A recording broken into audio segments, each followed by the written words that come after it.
vous allez partir en exploration dans les collectivités pour récupérer les données dont vous avez besoin. Considérez cette étape comme une chasse aux données, car celles-ci sont souvent tapies dans de multiples recoins de la collectivité. Les données sur les bases horaires des commerçants, par exemple, sont souvent dispersées entre d'un côté le service développement économique et le service en charge de l'urbanisme d'autre part. Le premier détient des données de contact et recense les commerçants, tandis que l'autre dispose uniquement des données sur l'emplacement géographique des commerçants.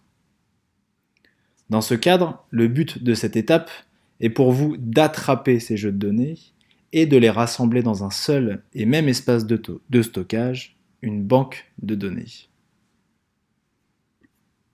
Cette banque de données se trouve sur un outil appelé Workbench.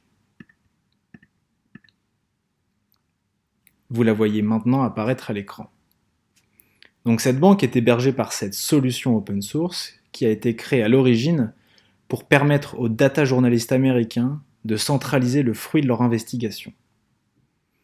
Dans cette plateforme de données, vous trouverez 3 onglets.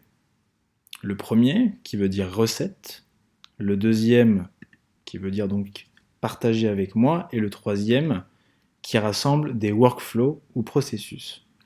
L'onglet ici recettes ne vous sera d'aucune utilité.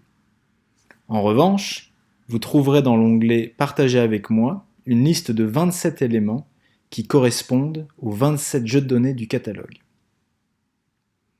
Voyez ces 27 éléments comme autant de coffres-forts vides au sein de votre banque de données. À l'intérieur de chacun de ces coffres-forts se trouvent 3 emplacements. Un premier emplacement avec un exemple du jeu de données. Un deuxième emplacement avec un template de ce même jeu de données. Et enfin, des emplacements vides pour que vous puissiez uploader le fruit de vos recherches. L'énorme avantage de Workbench est qu'il va vous permettre de créer une banque de données spécialement conçue pour la collectivité. Et cette banque de données se trouvera dans l'onglet My Workflow. Comme vous pouvez le constater, cet onglet est vide. Vous allez devoir créer cette base de données, c'est-à-dire y ajouter des coffres-forts pour venir stocker les données que vous avez identifiées dans votre wishlist. Pour les ajouter, vous pouvez prendre les coffres-forts qui vous intéressent dans l'onglet Partager avec moi. Pour les insérer dans votre banque de données, il suffit de cliquer sur le coffre-fort et d'appuyer sur Dupliquer.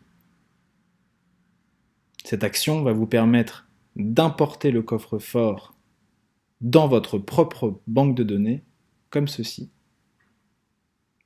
Une fois tous les coffres-forts créés, vous pouvez venir uploader les fichiers. Reprenons notre exemple de la base horaire des commerçants. Vous avez récupéré auprès des services 2 fichiers. Le premier recensant les commerçants,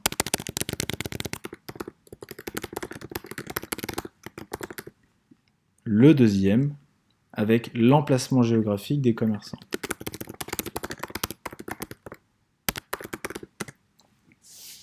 Dans ce cadre, donc vous vous êtes rendu sur le coffre-fort base horaire de commerce et vous venez de créer 2 onglets. Dans chacun de ces onglets, tapez dans la barre de recherche Upload.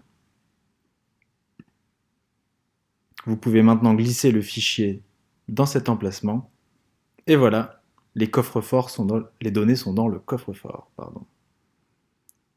Vous pouvez répéter cette action à chaque fois que les services vous transmettent un fichier et vous aurez alors une banque de données contenant une richesse d'informations folle.